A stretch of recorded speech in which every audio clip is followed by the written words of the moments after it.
সাংগঠনিক সম্পাদক উলামা পরিষদ লালমনিরহাট। نحمده ونصلي على رسوله الكريم. أعوذ بالله من الشيطان الرجيم. بسم الله الرحمن الرحيم. إنا نحن نزلنا الذكر وإنا له لحافظون. وقال رسول الله صلى الله عليه وسلم القرآن حجة لك وعليك.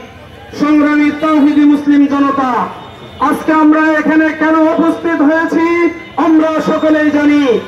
আমাদের হৃদয়ের স্পন্দন আল কোরআন, যার সম্পর্ক সে আজিমের সাথে এমন একটি মুসলমানদের কলিজার টুকরা কোরআনকে তারা অপমান করেছে।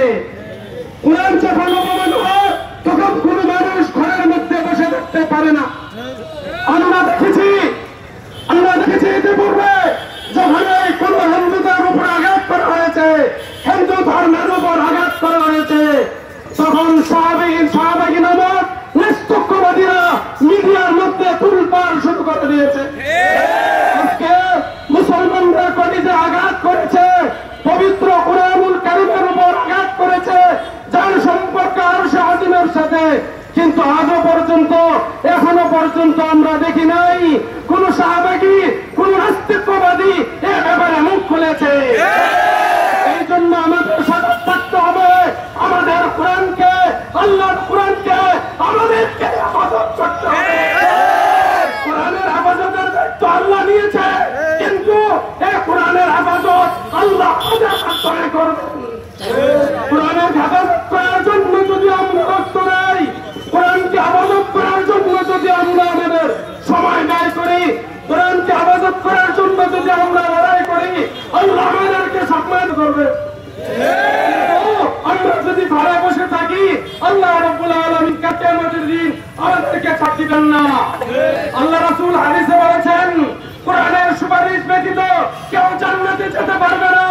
ওই কোরআনকে যখন পালন করা হয়, আমরা যদি প্রতিবাদ না করি, আমরা যদি গর্জে না উঠি, কাল কিয়ামতের দিন কোরআন আমাদের পক্ষে সাক্ষী দিবে না।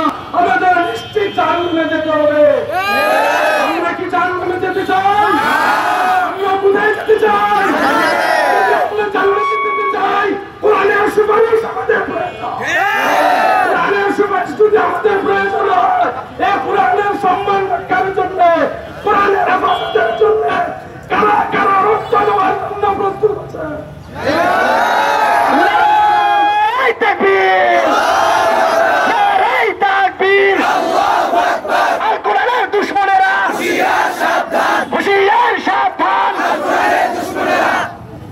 আমি স্পষ্ট ভাবে বলতে চাই, বর্তমান অন্তর্বর্তীকালীন সরকারকে আমরা কিছুদিন পূর্বে দেখেছি, একজন মানসিক রোগী, একজন পাগলকে তাকে সুস্থতার দিকে ফিরিয়ে আনার জন্য, তাকে স্বাভাবিক জীবনে ফিরিয়ে আনার জন্য আমাদের একদল মুসলিম ভাইয়েরা তাকে সেবা যত্ন করছিল।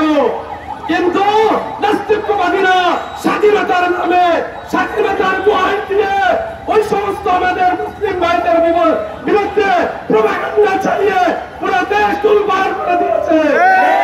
কিন্তু আজকে কোরআনের অপমান হয়ে গেল, কোরআনকে পায়ের নিচে রাখলো, যার সম্পর্ক আরশে আজিমের সাথে, যার সম্পর্ক আল্লাহর সাথে, কিন্তু কোন নাস্তিকবাদী খুলতেছে না। কেন? আল্লাহ রাসূল বলেছেন, আল কুফরু মিল্লাতুন ওয়াহিদা, সমস্ত কুফর শক্তি এক শক্তি। এই জন্য আমি সবাইকে আহ্বান জানাতে চাই, কুফরের বিরুদ্ধে প্রতিবাদ করার জন্য আমাদের মুসলমান সমস্ত ভাইদেরকে একতাবদ্ধ হয়ে আগামী দিনে এই আন্দোলনকে আরো বেগবান করতে হবে ইনশাআল্লাহ।